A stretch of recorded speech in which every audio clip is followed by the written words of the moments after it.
નમસ્કાર, આપ જોઈ રહ્યા છો સ્પાર્ક ટુડે ન્યૂઝ। તિલકવાડા ગામના ખેડૂત પિતા પુત્ર પર 7 ફેબ્રુઆરીના રોજ કપાસ જીનના સંચાલકો દ્વારા તેમને બાંધીને માર મારવાની એક પોલીસ ફરિયાદ નોંધાઈ હતી। જો કે ખેડૂત પિતા પુત્રએ ન્યાય મળે તે માટે હવે હાઈકોર્ટના દરવાજા ખખડાવ્યા છે અને ડભોઈ વકીલ આરીફ મકરાણીની મદદથી હાઈકોર્ટમાં પિટિશન દાખલ કરવા માટેની કાર્યવાહી કરી છે। 7/2/2025 રોજ સંખેડા તાલુકામાં હાંડોદ ગામ પાસે આવેલ જગદંબા જે કપાસની મિલ છે અને તેમાં ખેડૂતો દ્વારા કપાસ આપવામાં આવે છે અને તેનો યોગ્ય ભાવ તેઓને આપવામાં આવતો ન હોય અને તે બાબતે જે કપાસની જીનના જે માલિકો હતા તે માલિકો દ્વારા તેમના ત્યાં કામ કરતા મજૂરો દ્વારા તથા કેટલાક અન્ય તેમના અધિકારીઓ દ્વારા કપાસની જીનમાં આ ખેડૂતને બાંધીને તથા તેમના પુત્રને બાંધીને ઢોર મારવામાં આવેલો અને ત્યાં 200 થી 300 વ્યક્તિઓ ત્યાં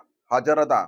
તેમની હાજરીમાં આ ખેડૂતને માર મારવામાં આવતા અને ત્યારબાદ આ ખેડૂતે સંખેડા પોલીસ સ્ટેશનમાં ફરિયાદ કરેલી અને તે ફરિયાદમાં યોગ્ય ન્યાય આ ખેડૂતને ન મળેલો હોય, જેથી આ ખેડૂતને લઈને નામદાર ગુજરાત હાઈકોર્ટમાં સ્પેશિયલ ક્રિમિનલ એપ્લિકેશન દાખલ કરેલી છે। હવે આગળની કાર્યવાહી નામદાર કોર્ટ પર છોડેલ છે। હાંડોદ ખાતે અમે જગદંબા જીનમાં કપાસ વેચવા ગયેલા 7/2/2025 તો અમારો કપાસનો ભાવ 7,172 પાડેલો, 7172। એટલે અમે કપાસને મને ભાવ યોગ્ય ના મળ્યા એટલે અમે અમારો કપાસ ભરાઈ લીધો એટલે અમે પાછા કોર્ટે ટોલાવા ગયા।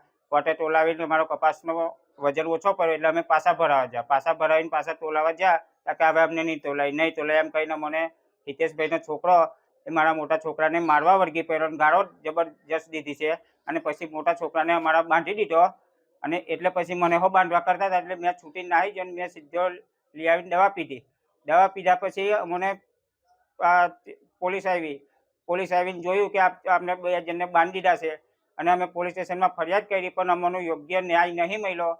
જે કલમો ઉમેરવાની હતી તે કલમો નહીં ઉમેરાઈ એટલે અમે હાઈકોર્ટના દ્વાર ખટખટાવ્યા છે એટલે હાઈકોર્ટમાં અમે પિટિશન દાખલ કરેલ છે।